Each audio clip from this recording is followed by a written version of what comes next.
Terve! Minä olen Tuomo Pekkanen ja tässä ihan muutama päivä sitten julkaistiin mielenkiintoisen Hyundain uuden automallin Intelin, Intermilan, Insterin hinnastot ja ainakin osa varusteista. Ja juuri vähän aikaa sitten taas siitä julkaistiin itseäni kovasti kiinnostavan Renault 5 sähköversion hinnasto myöskin, ja myös sen varustelista. Ja joku aika sitten on julkaistu myöskin kolmannen tämmöisen pienemmän täyssähköauton, eli Citroën EC3 hinnastoa ja mallistoa, ja sitä on niin kuin juuri tullut Suomeen ensimmäisiä koeajokappaleita ainakin tuolle lehdistölle. Eli nyt niin kuin vihdoin tässä aivan 24 vuoden loppupuolella voisi alkaa olla kohta markkinoilla ensi vuoden alussa keväällä ainakin 3 pientä järkevähköä, isolla kysymysmerkillä, olevaa niin kuin tällaista pientä täyssähköautoa.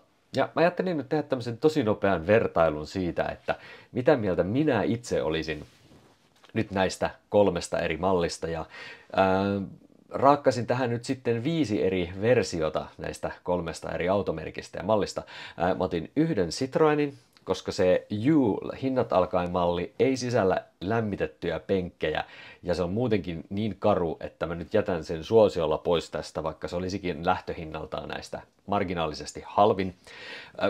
Hyundailta mä otin Insteristä nyt sen hinnat alkaen pienimmällä varustetasolla, eli 42 kWh Into-varustelutasoisen, ja sitten sen toisen ääripään, eli sen NS parhaimmalla varustelulla varustetun isoakkusen 49 kWh In-varustetason versio. Ja sitten Renaultista otin ton hinnat alkaen 40 kWh Evolutionin, mutta en ottanut nyt siitä sitä Iconic-sinkkiä, koska mä koen, että se Tekno 52 kWh akulla olisi ehkä sitten kuitenkin se niin kuin sweet spotti Renaultin varusteluissa ja hinnoissa.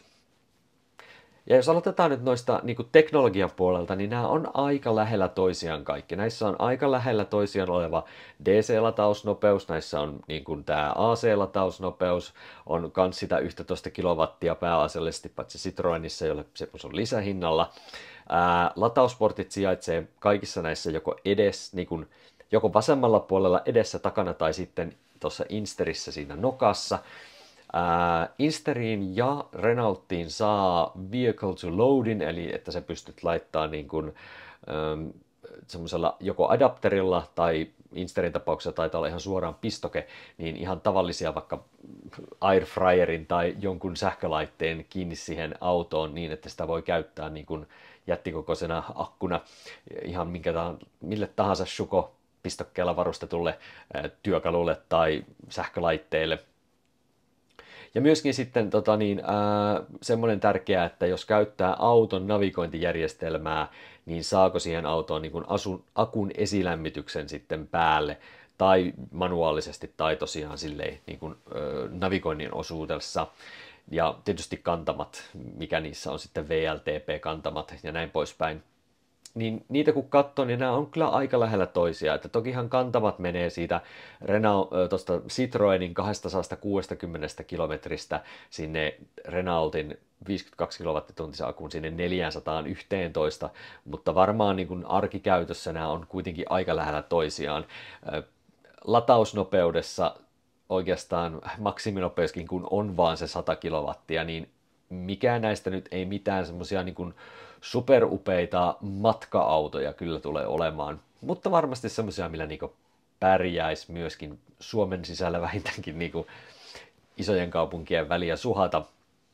Voisi sanoa, että se Insterin isoakkunen ja Renaultin isoakkunen kyllä näissä teknisissä ominaisuuksissaan olivat sitä täydenkympin porukkaa, ja sitten se Insterin pikkuakkusempi, joka ero siihen isoakkuseen on aika pieni, niin oli myöskin oikein mainio tältä osilta. Ja täytyy sanoa, että kyllä se nyt vaan se Renaultin hinnat alkaen malli ja erityisesti Citroenin jotenkin jää nyt jalkoihin. Et oikeastaan se Citroenin ainoa positiivinen asia niin kuin mun näkökulmasta on LFP-kemialla tehty akku, joka pitäisi olla ehkä silleen niin kuin fiksumpi kuin toi NCM, josta kuitenkin tehoja saadaan toki enemmän. No, sitten jos mennään niihin tiloihin, niin tilojen osalta kaikki nämä sai nyt multa 5 siinä mielessä, että nämä on kaikki pieniä autoja.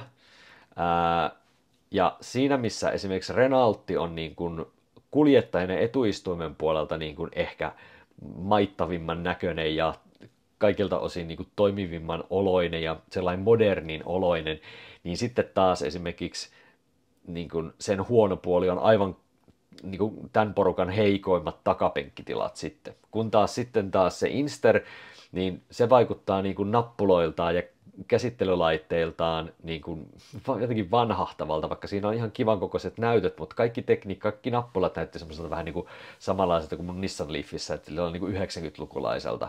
Mutta sitten taas Insterin takatilat ja takakontti, vaikka se ei ole litramäärältään peruskoossaan suurimpia, niin se on aivan älyttömän monikäyttöinen, mutta vain maks 4 ihmiselle. Ja sitten taas Citroen on vähän semmoinen niin kuin tasaisen karu edessä, mutta tasaisen karu myös takana, ja takapaksikin on silleen tasaisen 310 litraa. Että oikeastaan sitten semmoinen selkeä ero on se, että niin kuin Citroenilla ja Renaultilla pystyy kuitenkin vetämään 500 tai 550 kiloa niin kuin peräkärryä, niihin saa peräkoukun, kun Hyundai Insterin ei näyttä saavan ollenkaan peräkoukkua, ja näin ei voi vetää tietenkään sitten peräkärryä. Jos semmoista tämmöisellä pikkuakkoisella autolla haluaisi tehdä, mutta esimerkiksi ihan vaikka jonkun pienen roskakuorman tai huonekalun hakeminen peräkärryllä onnistuisi tämmöisellä, ja myös vaikka joku polkupyörätelineetti ja tämmöisten kiinnittäminen helpottuisi tietysti heti. Mutta siis tasaisen heikkoja, koska pieniä autoja ja näin poispäin. Että se monipuolisuus, monikäyttöisyys Insterissä erinomainen, kun taas Renaultissa se etutilat, loistavat takatilat, heikot. Mutta sitten se kaikista subjektiivisen juttu, eli tietenkin tämä fiilistely ja tämmöiset niin kuin itselle tärkeät niin kuin varusteet. Ja mä nyt laitan sen semmoisen ajotuntuman nyt hyvin suurilla asteriskillä tähän, koska en tietenkään mitään näistä ole vielä päässyt itse ajamaan, mutta mä oon katsonut kyllä näitä arvosteluvideoita vaikka kuinka hemmetisti kaikista näistä, ja sanottua näin, että Citroenia on kehuttu pehmeäksi ja hyväksi ajaa, Renault 5 olisi näistä varmastikin se semmoinen niin kuin hauskin ehkä ajaa, ja ehkä niin kuin semmoinen niin kuin, vähän niin kuin sporttisin niistä, ja Hyundaikin on ihan ok, että mikään näistä ei ole niin kuin huono. Mutta niin kuin, että toi Citroen ja Renault olisi vähän niin kuin pikkasen leveliä parempi kuitenkin kuin tuo Hyundai. Tämä nyt on aika vahvasti tämmöinen niin käsiheiluttelujuttu. Sitten toinen on sellainen, mille mä annan ison painoarvon nyt tässä vertailussa. Että mun mielestä Hyundai Inster on ihan helvetin ruma. Anteeksi kielenkäyttö, mutta se on käsittämättömän ruma. En voi sietää sitä ulkonäköä. Tai siis voisin sietää, mutta voi herra jumala, onko ihan pakko tollaisia autoja tehdä? Citroen taas on ihan niin mitätön. Se ei niinku minkäänlaista reaktiota aiheuta minussa käytännössä. Se on ihan sellainen, että olkoon mikä on, näyttää ihan okolta. Kun taas sitten Renault on juuri toinen ääripää. Että se on aivan käsittämättömän hienon näköinen. Jostain syystä mun visuaaliseen silmään se vaan toimii. Vaikka mä en ole sen ikäinen, että mulla olisi mitään semmoista niin kuin retro, tämmöistä niin kuin nostalgia-fiilistä nyt välttämättä juuri Renault 5, en mä ole sen ikäinen kuitenkaan, mutta niin kuin, se vaan on ihan älyttömän upean näköinen. Jotenkin se semmoinen niin kuin kasarin muotoilu modernina tulkintana, niin aivan upea. No sitten niistä varusteista. Mulle on tärkeää, että on peruutuskamera. Jos olisi 360-kamera, niin se olisi plussaa. Vakionapäyden säädin saisi olla mukautuva. Tavallinen on ihan minimijuttu. Ja sitten jos siinä olisi niin kuin Renaultissa saa lisärahalla saa semmoisen niin kuin fiksumman vakkarin, se on vähän niin kuin semmoinen, joka osaa niin kuin vaikka pysähtyä ja osaa niin kuin katsoa mutkia ja osaa katsoa vaikka liikenneympyröissä, että se säätää sitä nopeutta niin kuin fiksusti. Niin semmoinen on niin kuin bonusta, mutta mä en sille nyt vaan hirveästi painoarvoa antanut. Mutta toi mukautuva vakkari niin on ihan semmoinen, niin kuin, semmoinen must-juttu. Ja sitten se, että autossa täytyisi olla kyllä lämpöpumppu ihan vakiona, että sitä ei tarvitsisi erikseen ostaa. Ja kaikissa paitsi Citicassa se näyttäisi olevan kyllä ihan vakiona, jos sen on nyt väärin katsonut. Ja sitten siinä olisi tärkeää olla CarPlay tai Android Play niin kuin mielellään langattomana, joka olisi niin kuin bonusta, mutta USB-näkin kelpaa kyllä.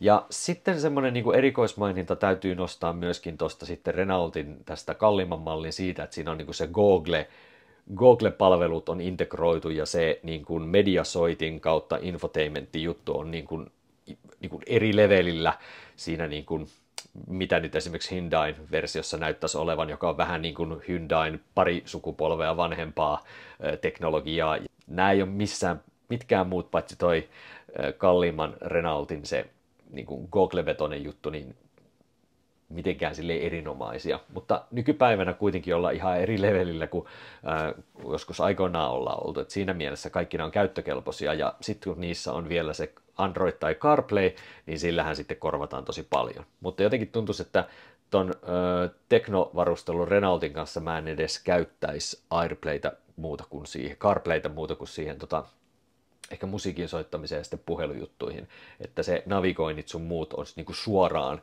siinä auton sisäisessä jutussa jo niinku todella hyvä. Ja niitä ei liikaa kyllä automaailmassa taida olla. No mutta sitten, ja hinta tietenkin. Hinnalla on iso merkitys. Kun ynnätään pisteitä yhteen, niin kyllähän sieltä selkeä kärkikaksikko on nämä kalliimmat Renaultit ja kalliimpi Hyundai olisi niitä kärkikastin kavereita. Ja ihan siis fiilistelypisteillä käytännössä Renaultti ohitti sen Hyundain, koska se Hyundain auto on vähän semmoinen niinku monikäyttöinen, tosi käytännöllinen, mutta vähän niin kuin vanhahtava teknologialtaan ja ruma. Niin Renaultti taas niin kuin pikkasen epäkäytännöllisempi, mutta ihan törkeä hienon näköinen ja tekniikaltaan jotenkin niin kuin modernimman oloinen vähintäänkin. Ja sitten nämä halvemmat versiot niistä jää molemmat sitten taakse. Ne on niin kuin näköjään arvioinut samoihin pisteisiin. Että kyllä tämä niin kuin varustelu ja akkutaso kuitenkin on merkkaa tässä tapauksessa sen verran juuri, että kyllä mä noihin enemmän satsaisin. Ja sitten ihan selvästi viimeiseksi jäi tämä Citroenin EC3, joka oli niin kuin semmoinen keskinkertainen suoriutuja tai heikko suoriutuja vähän niin kuin kaikissa näissä osapuolissa. Eikä hinnaltaankaan ole sitten loppupeleissä oikeastaan niin edullinen, etenkin kun se halvin malli täytyy heittää pois. Mitä mieltä sä oot? Kiinnostaako yksikään näistä kolmesta halvemmasta automallista? Kyllähän tänne kyseisten hintaluokan, eli tähän niin kuin juuri 30 tonnin molemmin puolin, mielellään jopa ehkä alle, niin sinne luokkaan, kyllä sinne lisää automalleja olisi kiva saada, mutta eipä sinne kyllä hirveätä ryysistä ole. Nyt vaan täytyy laittaa sitten pähkäilyhattu päähän ja miettiä, että olisiko Nissan Leafille, mikä meillä edelleen on, niin olisiko joku näistä sitten se korvaaja esimerkiksi jompikumpi kärkikaksikon jutuista. Kyllä Renault 5 nyt tässä kovalla silmällä on tullut tuijotettua. Mutta semmoinen pieni vertailu tässä kohtaa. Mitä mieltä sä olit näistä? Ootko samaa mieltä vai eri mieltä? Heitä kommentteja videoon. Palataan taas joskus autotestien kanssa asiaan. Se on moro.